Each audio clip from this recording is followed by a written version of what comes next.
Nel nostro museo non ci sono solo i mamutones e gli odores, ma ci sono altre maschere della Sardegna.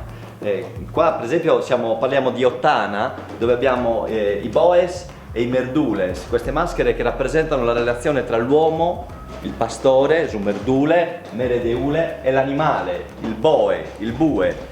Chiaramente nel carnevale di Ottana ci sono anche altri tipi di maschere, oltre al boe, c'è l'asino, c'è il cervo, ma c'è una figura molto particolare, diversa da tutte le altre, che è la filonzana. La filonzana è praticamente un uomo vestito come una vecchia, tutta vestita di nero, con una maschera completamente diversa rispetto alle altre, con questo sorriso, che più che un sorriso è un ghigno beffardo. Lei ha questo ghigno beffardo perché lei è la filatrice, tiene in mano un fuso e una conocchia con i quali fila la lana, e il filo di lana rappresenta il filo della vita, il destino degli uomini, che lei ogni tanto minaccia di tagliare con delle grandi forbici che porta appese al collo, e quindi minaccia di tagliare il filo della vita.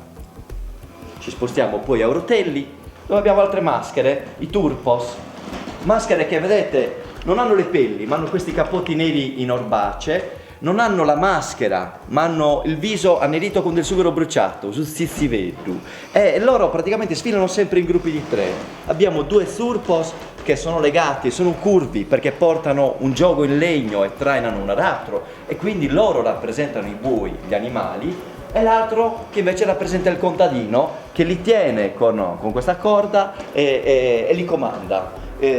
Quindi in questo carnevale si vuole rappresentare il lavoro della terra, il lavoro del contadino, che per noi sardi era molto importante.